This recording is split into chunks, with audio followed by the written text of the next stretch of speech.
নমস্কার বন্ধুরা, আজকে রান্না করব শিম। যারা শিম খেতে পছন্দ একদমই করে না তাদেরকে এই রান্নাটা করে অনায়াসে শিম খাওয়ানো যাবে। এই রান্নাটি অনেক পুরনো রান্না আর খুবই জনপ্রিয় এবং স্বাদও অতুলনীয় আর খুব তাড়াতাড়ির মধ্যেও হয়ে যায়। প্রথমে কড়াইতে জল গরম করে নুন দিয়ে শিমগুলো ছেড়ে দিলাম পরিষ্কার করে। 5 মিনিটের মতো সিদ্ধ করে নিয়ে শিমগুলো তুলে নিলাম। গরম তেলের মধ্যে কালো জিরে, শুকনো লঙ্কা ভেজে নেব।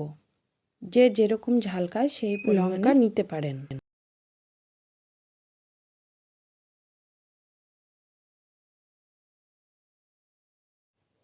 ভাজা হয়ে গেলে লঙ্কাগুলো তুলে নিলাম। এরপরে এই তেলের মধ্যে রসুন দেব। রসুনগুলো বেশ লালচে করে ভাজবো।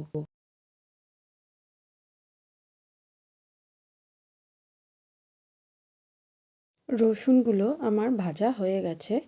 এবার শিলনোড়ার মধ্যে শুকনো লঙ্কা, রসুন, কালো জিরে আর শিম একসাথে বেটে নেব।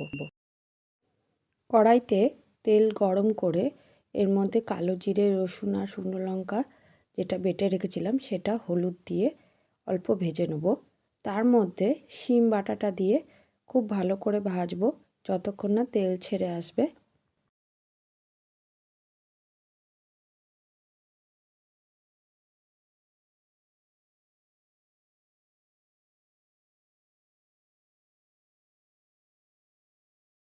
শিম ভর্তাটা নাড়তে নাড়তে অনেকটাই শুকনো আর কমে এসছে।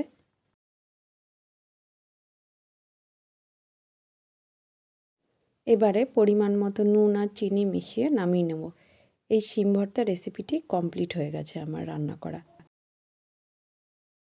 সুন্দর করে পরিবেশন করে নিলাম। এই শিম ভর্তাটা গরম ভাতে খাবেন, খুবই ভালো লাগবে। আর যদি বেশি ঝাল লাগে তাহলে সামান্য লেবু দিয়ে খেতে পারেন। এই রেসিপিটি যদি আপনাদের ভালো লেগে থাকে অবশ্যই লাইক অ্যান্ড সাবস্ক্রাইব করবেন।